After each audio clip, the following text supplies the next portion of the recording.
Students நம்ம இந்த வீடியோவில் நியூட்டன்ஸ் பேக்வர்ட் இன்டர்போலேஷன் ஃபார்முலா எப்போ யூஸ் பண்ணணும் அது எப்படி யூஸ் பண்ணுறதுன்றதை பற்றி பார்க்க போகிறோம். Find F of 2.8 from the table அப்படின்னு கொடுத்துருக்காங்க. முதல்ல கொடுத்துருக்க டேபிளோட இவங்களோட டிஃப்ரென்ஸ் எல்லாம் பாருங்களேன். 0க்கும் 1க்கும் டிஃப்ரென்ஸ் 1 தான், 1க்கும் 2க்கும் 2 தான், 2க்கும் 3க்கும் கூட ஒரே மாதிரியான இந்த மாதிரி ஈக்குவல் இன்டர்வல்ஸ் இருந்தால் மட்டும்தான் forward backward interpolation formula use பண்ண முடியும். ஃபார்வர்டாக பேக்வர்டான்னு கன்ஃபார்ம் பண்ணுறதுக்கு எஃப் ஆஃப் என்ன டேர்ம் கேட்குறாங்க பாருங்கள். 2.8ன்றது டேபிளோட பின்னாடி இருந்து வர நம்பர் பக்கத்தில் வருதா இல்லை ஃப்ரண்ட்ல இருந்து வர்ற மாதிரி இருக்கான்னு பார்க்கணும். 2.8ன்றது இந்த 3 பக்கத்தில் தான் வரும் இல்லையா, அதனால பேக்வர்ட் இன்டர்போலேஷன் ஃபார்முலா நம்ம அப்ளை பண்ணுறோம். இதே இது 0க்கும் 1க்கும் நடுவில் வர மாதிரி நம்பர் கொடுத்துருந்தாங்கன்னா நம்ம ஃபார்வர்டு தான் அப்ளை பண்ணியிருப்போம். ஒருவேளை சென்டரில் வர மாதிரி கொடுத்தாங்கன்னா ரெண்டுத்தில் எது யூஸ் பண்ணாலும் கரெக்டான ஆன்சர் வரும்.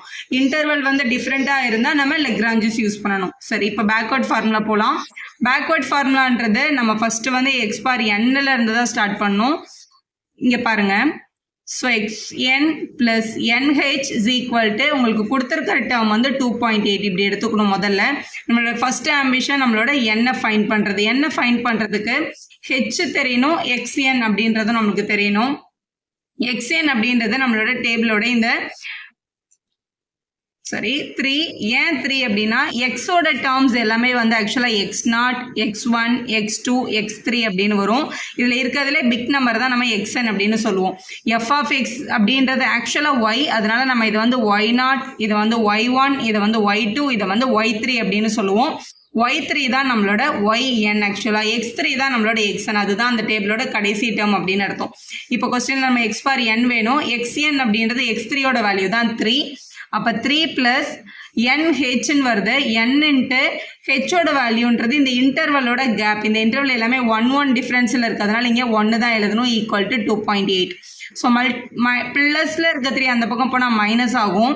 அப்போ n இஸ் ஈக்குவல் டு 2.8 - 3 அப்படின்னு எழுதிக்கலாம். 3னா 3.0ன்னு அர்த்தம். 3.0ல் 2.8 முதல்ல டேபிளில் கொஸ்டினில் எக்ஸோட வேல்யூஸையும் ஒய்யோட வேல்யூஸையும் எடுத்து அப்படியே காப்பி பண்ணிக்கலாம்.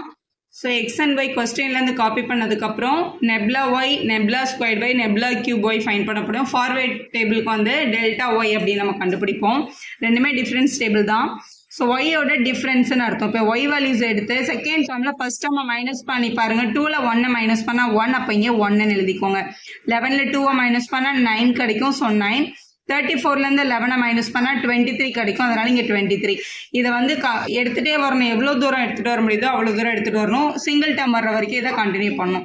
இப்போ 9லேருந்து 1 மைனஸ் பண்ணிட்டா நமக்கு 8 கிடைக்கும். 23லேருந்து 9 மைனஸ் பண்ணிட்டோம்னா நமக்கு 14 கிடைக்கும். அதை இங்கே எழுதிக்கலாம். 14லேருந்து 8 மைனஸ் பண்ணால் 14லேருந்து 8 மைனஸ் பண்ணால் நமக்கு 6 கிடைக்கும். ஸோ சிங்கிள் டேர்ம் வந்ததுக்கப்புறம் நம்ம டேபிளை ஸ்டாப் பண்ணிக்கலாம். இந்த டேபிளை கம்ப்ளீட் பண்ணதுக்கப்புறம் ஃபார்முலா அப்ளை பண்ணணும். அந்த ஃபார்முலா எப்படி எழுதுறதுன்னு பாருங்கள். ஸோ பேக்வர்ட் டேபிளோட ஃபார்முலா இதுதான். So y is equal to yn + n/1 factorial nabla yn + n × n + 1/2 factorial nabla squared yn + n + 1 n + 2 இங்கே 3 டேர்ம் எடுத்தால் கீழே 3 ஃபேக்டோரியல், 2 டேர்ம் எடுத்தால் 2 ஃபேக்டோரியல், ஒரு டேர்ம் எடுத்தால் 1 ஃபேக்டோரியல், அவ்வளோதான். டேபிள் 3யோட கம்ப்ளீட் ஆகிடுறதுனால 3யோட ஸ்டாப் பண்ணியிருக்கேன். இப்போ இன்னொரு டேபிள் வந்தால் நம்ம n + 1 n + 2 n + 3/4 factorial nabla பார் 4 y பார் nன்றதே நம்ம சேர்த்து எழுதியிருக்கணும். சரி, இதில் வர இந்த ஃபேக்டோரியல்லாம் என்ன அப்படின்றத முதல்ல பார்த்துடலாம். ஆக்சுவலாக இப்போ வந்து நமக்கு 3 ஃபேக்டோரியல் வேணும்னு வச்சுக்கோங்களேன். 3 × 2 × 1 மல்டிபிள் பண்ணணும். அதாவது அந்த நம்பர்லேருந்து ரிவர்ஸில் 1 வரைக்கும் எடுக்கணும்னு அர்த்தம். அந்த வேல்யூ 6 கிடைக்குது. 2 ஃபேக்டோரியல் அப்படின்னா 2 × 1 2 தான் வேல்யூ. 1 ஃபேக்டோரியல்னா 1 தான். இந்த வேல்யூ நம்ம அப்படியே இங்கே சப்ஸ்டியூஷனுக்கு எடுத்துக்கலாம். ஸோ நம்ம போட்டுட்டு இருக்கிறது பேக்வர்ட் டேபிள் அப்படின்றதுனால இங்கே கீழே இருந்து இந்த கடைசியில் வர்ற நம்பர்ஸை வந்து இப்படி ஒரு பாக்ஸ் போட்டுக்கலாம். இந்த வேல்யூ தான் நம்ம அப்ளை பண்ணோம். ஃபார்வர்ட் டேபிளுக்கு நம்ம இப்படி போடுவோம். பேக்வர்ட் டேபிள்ன்றதுனால இங்கே கீழே இருந்து எடுத்திருக்கோம்.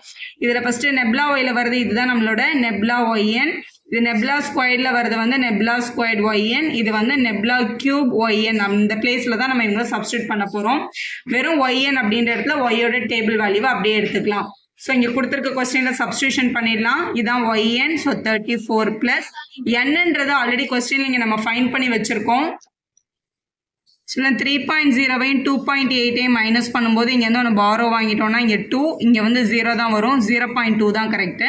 ஸோ 0.2ன்றதை இங்கே சப்ஸ்டியூட் பண்ணிக்கலாம். என்னோட பிளேஸில் எங்கெல்லாம் n வருதோ அவங்கெல்லாம் 0.2ன்னு சப்ஸ்டியூட் பண்ணணும். -0.2ன்னு சப்ஸ்டியூட் பண்ணணும். ஸோ மைனஸ் 0.2 பை 1 ஃபேக்டோரியலுக்கு 1 தான். நெப்லா ஒய்என்னோட வேல்யூ ஆல்ரெடி கொஸ்டின் இங்கே 23ன்னு கொடுத்துருக்காங்க. ஸோ இங்கே 23ன்னு சப்ஸ்டியூட் பண்ணிக்கோங்க. Plus n into n plus 1, n வந்து மைனஸ் 0.2, n ப்ளஸ் 1னா மைனஸ் 0.2 கூட ப்ளஸ் 1, 0.2ன்னு எழுதலாம் இல்லை 0.2ன்னு எழுதலாம். டிவைடட் பை 2 ஃபேக்டோரியல் உள்ள வேல்யூ கொஸ்டினில் 2 இருக்கு. நெப்லா ஸ்கொயர்டு ஒய்என்னோட வேல்யூ கொஸ்டின் நம்ம 14 டேபிளில் ஃபைண்ட் பண்ணியிருக்கோம். அந்த 14 இங்கே எழுதிக்கணும். நீங்கள் 2ஐயும் 14ஐயும் கேன்சல் கூட பண்ணிக்கலாம். அடுத்து n plus 1, n plus 2/3 factorial எழுதணும். ஸோ n வந்து மைனஸ் 0.2. இதை சால்வ் பண்ணிடலாம். ஸோ ஃபர்ஸ்ட் நம்பர் ஒரே ஒரு நம்பர் தான் இருக்குது, அது அப்படியே இருக்கட்டும் 34. டினாமினேட்டர் 1க்கு வந்து நமக்கு எந்த வேல்யூவும் கிடையாது. இப்போ 0.2ஆல் இதை மல்டிபிள் தான் பண்ணணும். ப்ளஸ் இன்ட்டு மைனஸ்ன்னு எழுதிக்கோங்க. 2ஆல் மல்டிபிள் பண்ணிட்டு டெசிமலில் வச்சுருங்க. 2 இன்ட்டு 23 வந்து நமக்கு 46 கிடைக்கும். இங்கே ஒரு நம்பர் தான் இருக்குது பாயிண்ட்டுக்கு அப்புறம், இங்கேயும் ஒரு நம்பர் வரணும். அப்போ 4.6 தான் நம்மளோட கரெக்டான ஆன்சர்.